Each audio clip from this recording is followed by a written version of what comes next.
All right, so let's get right into it. Remember GameStop's 4-for-1 stock split back in 22? Yeah. A lot of people were saying it was going to be huge EE. Yeah, it was supposed to be this massive short squeeze. You know, the kind that sends hedge funds running for cover. Right. But it never really happened. Oh, So that's what we're going to unpack today. Why didn't it happen? yeah, the way it was set up. The mechanics were designed to really turn up the heat on those short sellers. Especially those naked short sellers, right? Exactly. Instead of a regular split, GameStop issued new shares. Which means... It means anyone who was short was suddenly on the hook to deliver 3 extra shares for everyone they had borrowed. So they had to, like, find those shares somewhere. Right, and the hope was that it would force a buying frenzy, drive that price right through the roof. Yeah, but like we all know, that's not what happened.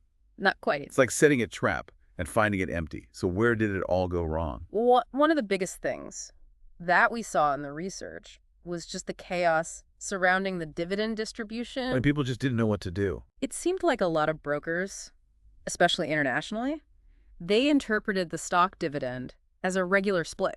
Oh, so they just adjusted the number of shares and the price. Yeah, basically. So they completely bypassed that whole part of issuing new shares. Which was like the whole point, to pressure those short sellers. Exactly. It's like sending out invitations to a party.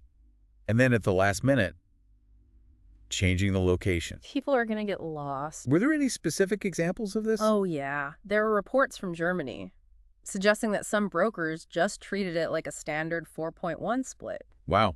So they basically just ignored the new shares. Yeah, and that led to delays in delivering those new shares. So investors were seeing something different Hmm. than what they expected. Right. And don't forget about the fractional shares. Oh, yeah. That was a mess. It seems like a small detail, but it added a whole new layer of confusion. A lot of brokers just weren't prepared to handle those fractional shares. So what did they do? Some of them just opted to give investors the cash equivalent. Which basically forced them to sell part of their holdings. Yeah.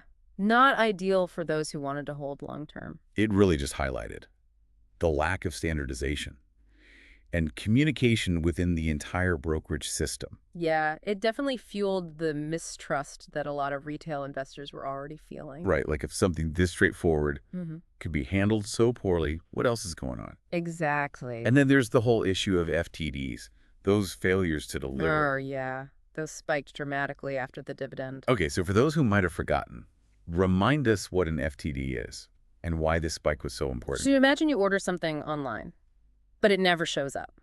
That's basically an FTD in the stock market. Someone promised to deliver shares, and then they just didn't. Right. And the expectation was that this spike was driven by naked short sellers who just didn't have the shares to deliver. So this was like the proof everyone was waiting for. The evidence of the naked short selling. But then nothing happened. No consequences. No penalties, no investigation. Wow, so we have brokers messing things up.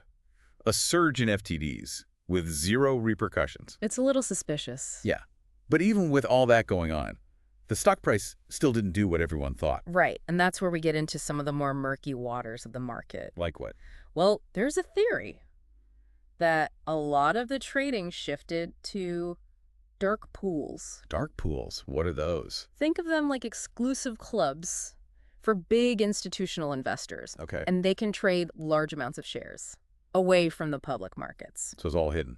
Yeah, it's very hard to track. What's really going on? So while everyone was watching the main stage, the real action was happening behind closed doors. Possibly. And then there's the elephant in the room, What's that? the lack of regulatory action. With all this chaos, you'd think someone would have stepped in. Well, this is where that idea of regulatory capture comes in. Remind me what that is again. It's the idea that regulators might be more focused on protecting the system itself than on pursuing any wrongdoing. Especially when it involves these big players. Right. So instead of a watchdog, it's more like a lapdog. It's a cynical view, but it's a view that a lot of retail investors share, They feel like the system is rigged. and that they're not privy to the rule book. So in the middle of all this, retail investors started fighting back Oh. with direct registration, or DRS. Right, DRS. This allowed investors to bypass the entire brokerage system. So they could hold their shares directly, Exactly, directly with the transfer agent. which was Computershare in this case. Right. So it was about taking control. Exactly. It was a way of saying, we're not going to play by your rules anymore. It's amazing how this technical move Mm-hmm. became such a powerful symbol. Yeah, it really speaks to a shift in the power dynamics of the market. This whole GameStop thing, and especially this dividend, it really exposed the cracks in the system. It showed the tension between Wall Street and Main Street. And we're going to see how those tensions played out in the aftermath of this dividend. Stay with us. So we were talking about why that short squeeze didn't happen. And there's another angle we should consider. Maybe the level of naked short selling wasn't as big as everyone thought. Oh, so like the powder keg wasn't really full. Right.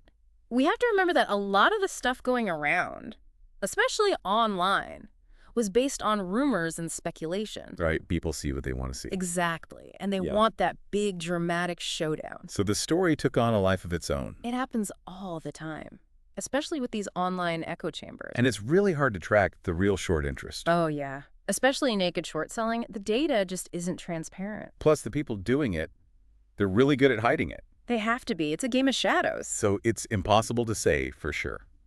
But it's possible that the whole naked shorting thing was just blown out of proportion. It's definitely a possibility. Okay, but let's say for a minute that there were a lot of naked shorts out there. Wouldn't the dividend have forced them to cover? And wouldn't that have moved the price? Logically, yes. But even if there was a lot of naked shorting, these are sophisticated players. They know how to play the game. Exactly. They have deep pockets, connections. They have access to tools that most retail investors don't even know about. So they could find ways to avoid that price movement. They could find shares through off-market transactions. They could borrow them from institutions. They could even use option strategies. To protect themselves. Exactly. So even if there was a trap, They had ways to get out of it. it's like a whole different level of the game. It is. And it just shows that there's always more going on than what we see on the surface. And it all goes back to that lack of consequences. Right. If they can avoid the impact of the dividend and no one holds them accountable, It makes people feel powerless.